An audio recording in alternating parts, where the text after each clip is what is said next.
Hello, it is your local internet artist Comet-trix, also known as Trix, and today I bring to you a video about my accepted art school portfolio. Yippee! Yippee! So I applied to two schools in Vancouver for 2D animation. I applied to Van Arts and Capilano University. Although I was accepted into both, I chose to go to Capilano because it's kind of been my dream school for a really long time. There's going to be two parts to this video. The first one, I will be talking about how to apply to the program and just giving my best advice on how to do that. And in the second half, we will review my actual portfolio that I submitted. I don't know about you, but I had really bad anxiety about everything, and so when it came to something as big as applying to post-secondary, I was freaking out the whole time. There wasn't really an abundance of information that I could conveniently access, so I thought it would be a good idea to put all that information here and make a little breakdown of how to apply to Capilano for 2D animation. First things first, you're going to want to take a trip over to Capilano's official website and locate the 2D animation and visual development page. This is where the big scary click apply now button is, but it is also your best source of information about what they want for your portfolio and what the program looks like. You can find your tuition information here, and if you click this little guy over here, it'll give you a further breakdown of each of your specific costs that make up your tuition, which is super good to know. In the admission section, it'll give you some important steps to follow on how to apply, and make sure you and the here's what you need to get started on your portfolio section become best friends. All of what this school requires for your portfolio is written on this list here. It's also written in order of most to least important so that you know exactly what to prioritize when you're making your portfolio.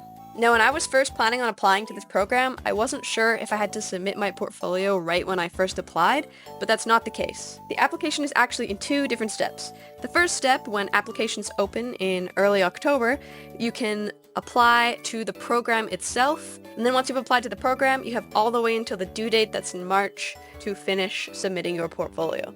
You'll fill in some basic information and they'll check your high school grades, etc., and then you'll get an email letting you know if you're conditionally accepted into the program. Now you have all the time in the world, and by that I mean until March, to submit your portfolio. However, I highly recommend that you do not leave it until the last minute. Get a really good head start on your portfolio. It'll really help you out and make things a lot easier for you in the end. This portfolio will consume a lot of time, so the earlier you start, the easier it'll be. Once you have a finished portfolio and you're all ready to go, you can go head over to Slide Room, and the rest is all pretty straightforward from there. I know it also mentions on the main page that there will be an interview, but there is no actual interview. I'm pretty sure this is just referring to the couple of questions you have to answer when applying in Slide Room. They're just general questions about why you're applying, what your goals are for your career, and stuff like that. If you've ever applied to a scholarship before, it's kind of a similar vibe. I also recommend using the little text box it gives you next to each photo you submit to write some information about the piece and the story behind how you made it. It gives a little more character and care to your application. Also, in case you're wondering, each year they accept about 50 students to the 2D animation program, which is split into two classes or cohorts of 25 students. The portfolio submissions are also not first come first serve, so you don't have to rush to be the first one to apply. Portfolios aren't reviewed until the March due date, so you could submit yours in October and it won't be reviewed till March. And then from there, in about a week or two, you'll get an email letting you know if you've been officially accepted into the program. One extra thing I want to mention, when you apply to Capilano, you'll be given a student ID, and they'll also want you to sign in to your CapU email, and you should be able to find all of the steps and information on how to access this email in this section here. Once you've figured out your username and your new password, you should be able to access your email through Microsoft Outlook, and you will also have your emails redirected to whatever main email you use. Anyway, if you're looking for even more places to find information, here are a few that I recommend. The first, of course, is Reddit, the most convenient way to get first-hand information and direct contact to people who are in or have graduated from the program. r/CapU is great for CapU student-specific questions, but r/animation career is also great for additional information on schooling and animation as a career itself. So if you have any questions, both of these are great places to ask. Now this one is a little bit more obscure and random, but in one of my frantic, anxiety-driven searches for more examples of portfolios, I stumbled across some older CapU portfolios that had been posted to Tumblr. If you search for Capilano portfolio on Tumblr, you should find a few blogs that pop up that have really excellent examples of other accepted work.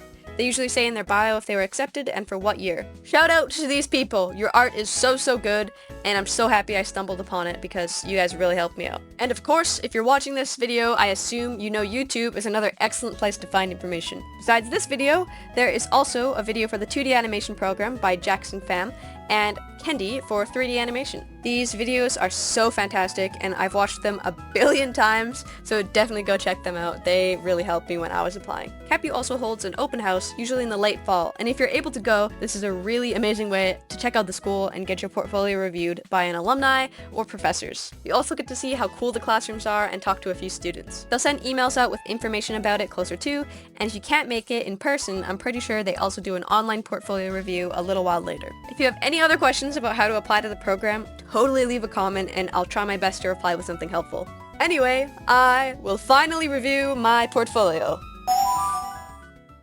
I started working on my portfolio months and months in advance, but basically none of those early pieces made it to the final cut. My best advice is to practice, and draw a lot. Not all your sketches and drawings are going to be your best work, and that's totally okay. Have fun trying out a whole bunch of stuff until you figure out what you like best. To start off my portfolio, I made a little cover page with my name and the title of the program just to give it a little bit of charm and introduce myself. I took a lot of inspiration from professional artists' splash page covers for their own portfolios because I wanted to seem like I knew what I was doing. I did not, but it just gave it a more professional vibe. The rest of my portfolio is organized in order of the list on the 2D animation program page. I started off with some time gestures to show my understanding of the human form, volume, and my ability to draw quickly. Even though it's a better idea to do your gesture sketches from real life because it adds more volume to your sketches, if you don't have access to any of those pose sessions in real life, there's a lot of different videos on YouTube of pose sessions that I found were really helpful. They also often have timers built into the video that let you know when to stop and start drawing. To make up for my crime of not drawing from life, I followed up with some sketches of my family. I forced my mom and siblings to sit still for a minute so I could draw them with my favorite mechanical pencil. Drawing from life is super fun, and I highly recommend forcing your friends and family to become makeshift models for you. Next is some more gestures I did, but this time make them 2-minute gestures. Not anything super crazy, I definitely want to keep improving my gesture work, but in comparison to where I was just a couple months before this, I am definitely proud of the improvement. I never really learned how to gesture sketch before, so I taught myself by watching a whole bunch of Proco videos over and over and drawing a billion different gestures. I went through like 3 sketchbooks making this portfolio. I also had to relearn how to hold a pencil because I usually hold mine like this, which is not correct. But yeah, with these sketches I just tried to pick out the ones that I thought had the best lines of action. Now next we have some hand sketches. The ones on the right are just regular, the ones in the middle I did without picking up my pen to make good line decisions, and the one on the left is just a more refined sketch. I tried to make sure to show a couple different angles and perspectives.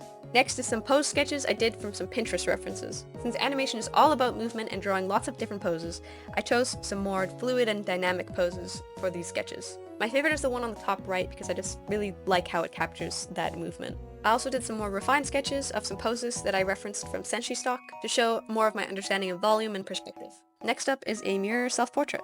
Honestly, this is not one of my favorite portraits of myself. I prefer doing portraits with charcoal or oil paint, and since I was so close to the mirror, it kind of has that iPhone selfie proportion warp. I think it must have been pretty funny for anyone walking past my room to see me just hunched over a sketchbook, staring at myself like 2 inches away from the mirror. It was pretty good. Even though I've done a lot of self-portraits, I've never actually done one from life before, so this was a really fun challenge, and yeah, I hope you like my face reveal. Next up we have some miscellaneous faces. I think you can kind of tell from my drawings, but I am very biased towards drawing faces. I way prefer drawing faces over anything else. I wish I had added more of the contour ones, because when I went to the open house, one of the teachers said that he liked it way more than the outline ones, but then I didn't end up doing more of them. But I still really like how these turned out. I wanted to show that I could draw a variety of different faces and expressions from different angles. These next sketches are maybe the most fun I had making this portfolio. I went out into the wild to touch some grass and draw some people, and it was a super cool and challenging experience. It's kind of scary drawing people in public, because it's just like, please don't notice that I'm staring intensely at you from across the way. Please don't feel my eyes burning into your skull right now. I am just doing a doodle, I promise. A few of these are from a food court, which I honestly wouldn't recommend because it's really loud and there's too many people moving around and I didn't like it. The rest of them are from various different little markets that I went to in the summer and I had a lot of fun drawing there. The 2 on the top left are probably my favorite, and also the little crow that stole someone's food at the market. And shout out to my dad and my sister in these ones. This next piece took me forever. I wanted to display a little more realism skills with some objects, so I gathered up a whole bunch of random objects around the room and set up a little still life. And my sister was not very happy with me for holding some of her makeup hostage for like 3 days while I worked on this. I liked how this one turned out though, and the reflections were really fun to do. Now we move on to some location sketches. I'm not as good at drawing landscapes as I am with people, but I still had fun with these. I prefer the looser style on the left one more than the right one. I also did some sketches from life in my living room and at a mall. I definitely want to keep improving my location drawing skills, but it's hard to resist just drawing people over and over again because it's way too much fun. I also did a study of my room to show more detailed perspective understanding.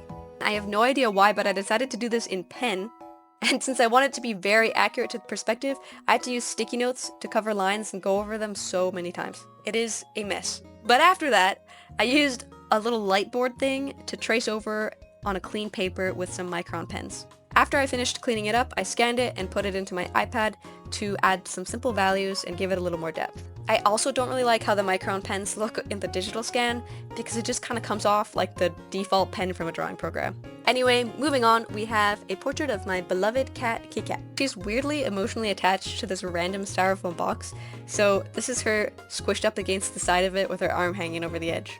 I tried to make the texture look realistic by drawing the pencil strokes in the direction of the fur. Next is some studies I did from life of my cats Kit Kat and Clever.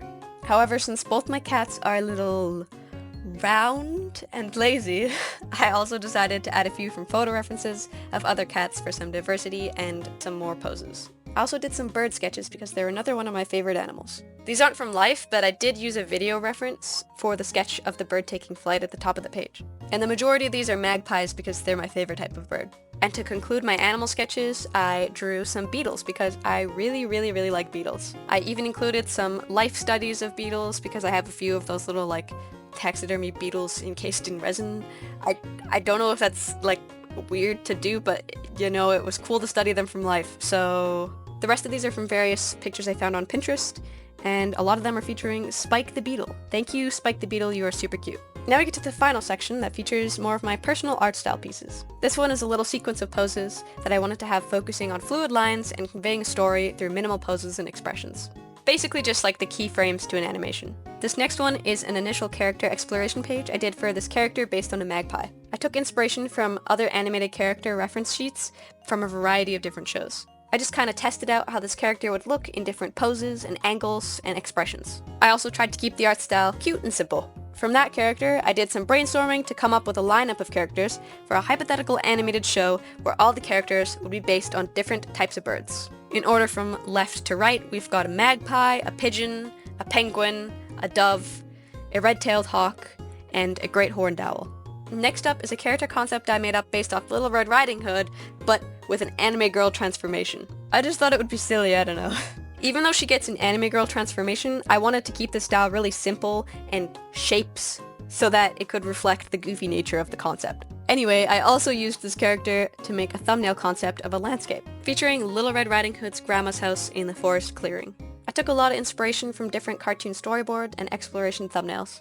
And to conclude the portfolio is a little compilation of some short animations I've made over the years. I just kind of wanted to include that I have at least a very basic understanding of animation. I'm not super experienced in animation, but that's exactly why I'm excited to take this course. I'm so excited to learn so much cool new stuff, and I guess if you're watching this like 2 or 3 years in the future, I guess you'll see that I graduated by then, and hopefully my stuff is cool by then. Wishing my future self good luck.